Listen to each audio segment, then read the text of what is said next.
if you are a regular listener or a viewer of this program, you know that one of the things that bothers me the most about the modern monopolized culture we live in is the power that technology companies have to control our lives and our freedoms, including our freedom of speech. And our next guest has written a terrific article about it. Whitney Webb is a journalist based in Chile, and she has a new piece out in Mid-Press News, headlined "The Trust Project." The Trust Project, Big Media and Silicon Valley's weaponized algorithms silence dissent. And we know this to be true, but Whitney talks about it a little bit. So first of all, Whitney Webb, thanks for coming on the program. Hi, thanks so much for having me. It's a pleasure. And thanks for writing this piece. So first of all, for people who don't know, what is the Trust Project? Okay, well, the Trust Project describes itself as an independent nonprofit organization. They claim to be a quote, consortium of top news companies involved in developing transparency standards that help the public easily assess the quality and credibility of journalism. But I would argue that, and I argue this in my piece as well, that this description is quite dishonest because it obfuscates the role that big tech companies have in the Trust Project. So, for example, this organization is funded by Google, it is funded by Facebook, and it is also funded by the foundations of 3 tech billionaires, including Pierre Omidyar, who is the founder of eBay, and the current owner of PayPal, Craig Newmark, who is the billionaire founder of Craigslist, and Mike Markula, who is the former CEO of Apple. And these transparency standards I talk about developing, they're called trust indicators, and they describe them as a quote, a digital standard that meets people's needs. But they're actually not that transparent because although they appear on some of their partner news media websites, the real power of these trust indicators is that they're embedded in a very untransparent way in the HTML code of the pages themselves. And that these tech companies, the major tech companies, Google and Facebook, who fund the Trust Project, as well as Twitter, and Microsoft through Bing, its search engine, are using these embedded HTML codes, and we don't know what they say, and they're using that to elevate these approved news sites approved by the Trust Project in their search engine algorithms and their newsfeed algorithms. And they're claiming that this is an independent company making these ratings, but as I mentioned, this supposedly independent organization is actually itself funded by these same tech companies. See, here's what bothers me about this, Whitney, and I'd love your thoughts on this. People forget, people talk a lot about the threat of fake news and the problem of fake news, but number one, we're going to private corporations to fix what's essentially a free speech and freedom of information problem. And number two, I feel that people forget that even before social media, and certainly before people started talking about fake news so much, that the mainstream media weren't always getting the story right either. And there were certain things that the mainstream media underreports. Studies on the dramatic underreporting of the tragedy in Yemen and our role. And I could go through a number of different scenarios where the mainstream media continues to not report on what's going on economically, what's going on militarily, what's going on in national security, and so on. So the other thing that bothers me about that, besides giving billionaires the right to decide what we're going to see and not see, is that it's also being decided by the people who haven't always gotten it right to begin with. So to me, it feels like a huge infringement on our freedom to know and be informed. And as writers, you and me, our freedom to be read and seen and heard. But am I being overly paranoid? Well, I wouldn't say so. So for example, some of the big partners of the Trust Project are news organizations that have major conflicts of interest and are also deeply connected to some very well-known oligarchs. So for example, some of the big partners we have, for example, the Washington Post, which is owned by the world's richest man, Jeff Bezos, who also, his company is a contractor for the CIA and the US military. And we also have Canada's The Globe and Mail, which is owned by the richest family in Canada. the Thompsons, who also own Thomson Reuters.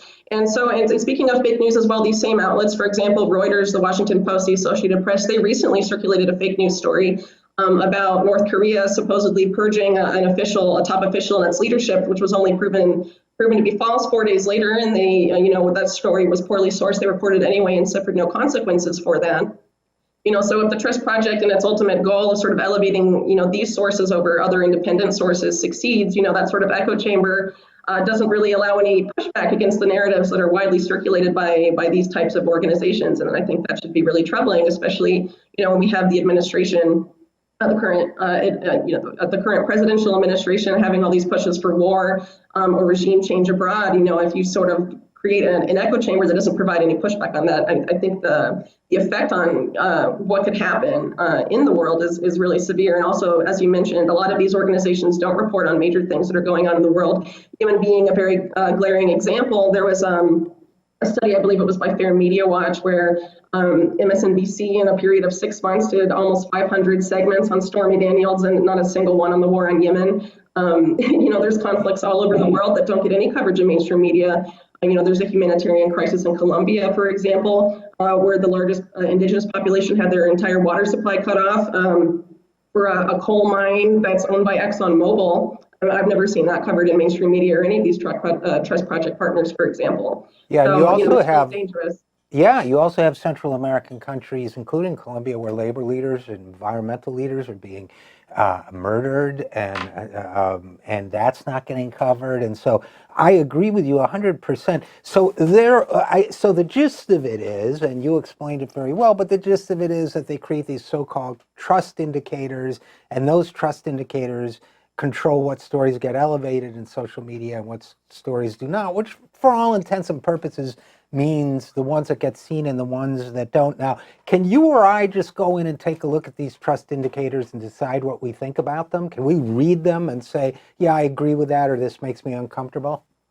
Well, so there's two different types of ways these trust indicators are used. So there's one that's publicly seen that some of these websites put publicly on their pages, and there's a list of 8 indicators that they're using, and they all seem very, very nice and all of that. But the real power of the trust indicators, as I mentioned, is this that's embedded in the site code itself, in the HTML, which obviously people visiting those pages don't see. And anyone without an expert knowledge in computer coding and HTML coding has no way of really identifying these markers and what they mean. So, there's one that's being given to the public, and there's one that's being used in an untransparent way by these tech companies who themselves are funding the Trust Project. And the Trust Project, remember, decides who is a qualified publisher and who's qualified enough to receive these special embedded code, embedded code segments that help you get into the search rankings and all of that. So, this is a really dangerous conflict of interest here. And let's remember, too, that Google also is a government contractor.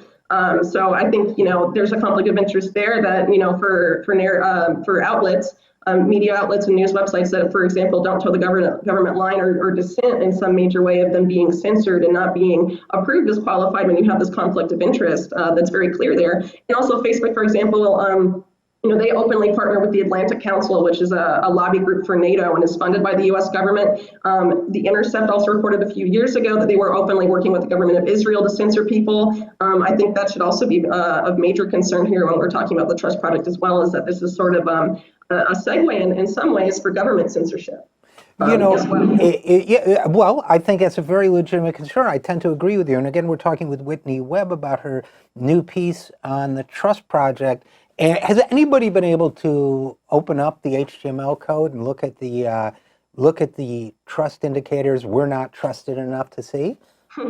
Well, to the best of my knowledge, no. Since this article's come out, I haven't seen anyone else really report on the Trust Project. And since then, I haven't heard of anyone finding them on these pages. It's really only a few sites that have them right now. You have to directly partner and get approval from the Trust Project itself to even get access to them. And there aren't that many outlets, as far as I know, that have partnered with them initially. I think it was only 20. And since then, I think it's under 100 still. So, and then this is global, right? So this includes, European news websites, the BBC, the La Repubblica in Italy, and some other sites as well. So, if we're talking on a global scale and it's less than 100, it's not very big yet. But what we're seeing is that these tech companies have already stated that they're already using these exact algorithms. So we know that these sites are already benefiting from this partnership. Well, wait a minute, Whitney. I'm getting a little mad here now because even though I'm I can't blame you. I'm a calm person, but wait a minute, you call them trust indicators, but you don't even trust the public enough to see them? Now, I'm going to quote from your piece here. You say, the means of altering algorithms were developed in tandem with tech giants and blah, blah. I don't want to read your entire thing, but the major publications involved, owned by wealthy oligarchs, include the Washington Post, owned by the world's richest man, Economist, the Globe and Mail in Canada, Thomson Reuters. Other partners include the New York Times, Mike Hearst Television, BBC, USA Today. Okay, so the one thing that I think all of these outlets have in common, other than Mike, which didn't exist at the time, is that none of them got the Iraq story right. None of them provided the public with information that could have prevented that tragic war, which I would argue that is the number one duty of a news organization. So what are they trying to accomplish exactly? Are they saying, see, to me, when people say the enemy is fake news, it's very easy to evolve from that to what they're really saying is news that's outside of the mainstream of what's considered acceptable for you and me to know. What would Sally Lerman, is that her name? That's the director. What would if Sally Lerman was sitting here today? What would she say is the mission of the Trust Project? Well, she's actually already said it, and part of it has to do, it directly mentions competition to these outlets that she calls having traditional values, these mainstream outlets that they partner with. She talks about how the main problem that is facing these publications is the fact they have a competition from what she calls principle-free enterprises. She claims they're not ethical. The other groups they're trying to fight against, and she claims that the ones that they partner with are ethical news organizations. I would argue that the real goal here is really to homogenize the news media landscape in favor of the establishment, and that's what it really seems like to me based on the conflicts of interest we've already discussed here. And how a lot of these same outlets, so as an example, all of these outlets that have partnered with the Trust Project, as you mentioned, they didn't get the Iraq war right, but also they approved of, regime change in Venezuela as an example. Right. So, if we see the homogenization of the media landscape further, where this is trying to push things, I think, the danger of being lied into another war is very real. And I think, it's no coincidence, as I mentioned earlier, that we're seeing Facebook and some of these other tech companies partner directly with the government, and now they're in charge of who's a qualified publisher and who's not.